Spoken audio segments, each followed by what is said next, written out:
আওয়ামী লীগের এক নেতাকে বিমানবন্দরে পৌঁছে দিতে ৩ কোটি টাকা চান হান্নান মাসুদ। বিস্ফোরক তথ্য। জাতীয় নাগরিক পার্টির সিনিয়র যুগ্ম মুখ্য সমন্বয়ক ও নোয়াখালী ৬ আসনের সংসদ সদস্য আব্দুল হান্নান মাসুদের বিরুদ্ধে গুরুতর অভিযোগ তুলেছেন রাশেদ খান।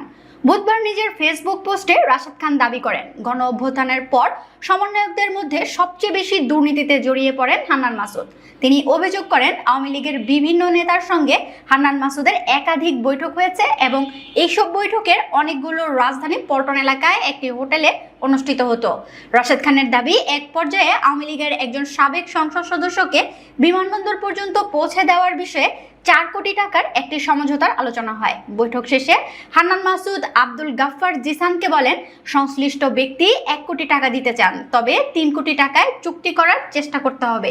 তিনি আরও দাবি করেন, ওই নেতাদের কাছে নগদ অর্থ রয়েছে এবং অর্থের প্রয়োজন আছে বলেও হান্নান মাসুদ মন্তব্য করেছিলেন।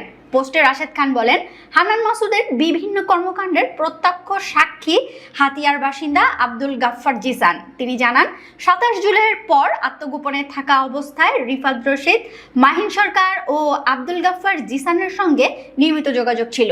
জিসান বিভিন্ন সময় সমন্বয়কদের ছবি ও ভিডিও ধারণের কাজও করতেন বলে উল্লেখ করেন তিনি। রাশেদ খানের ভাষ্য অনুযায়ী গণ অভ্যুত্থানের সময় থেকে জিসান হান্নান মাসুদের নিরাপত্তার দায়িত্বে ছিলেন, তবে হান্নান মাসুদের অর্থের প্রতি অতিরিক্ত আগ্রহ ও আচরণগত পরিবর্তনের কারণে পরবর্তীতে তিনি দূরে সরে যান।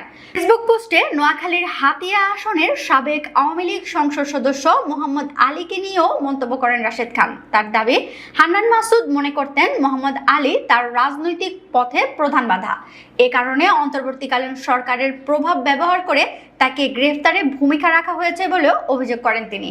রাশেদ খান আরও দাবি করেন, ব্যক্তিগত আলোচনায় হান্নান মাসুদ নাকি বলেছেন যে নোয়াখালীর আওয়ামী লীগের অন্য নেতাদের সঙ্গে তার কোনো দ্বন্দ্ব নেই, কেবল মোহাম্মদ আলীর সঙ্গেই বিরোধ রয়েছে। একই সঙ্গে নোয়াখালীর রাজনীতিতে প্রভাবশালী হতে হলে মোহাম্মদ আলীর মতো অর্থবিত্তের মালিক হওয়ার প্রয়োজনীয়তার কথাও তিনি বিভিন্ন আলোচনায় তুলে ধরতেন বলে অভিযোগ করা হয়েছে।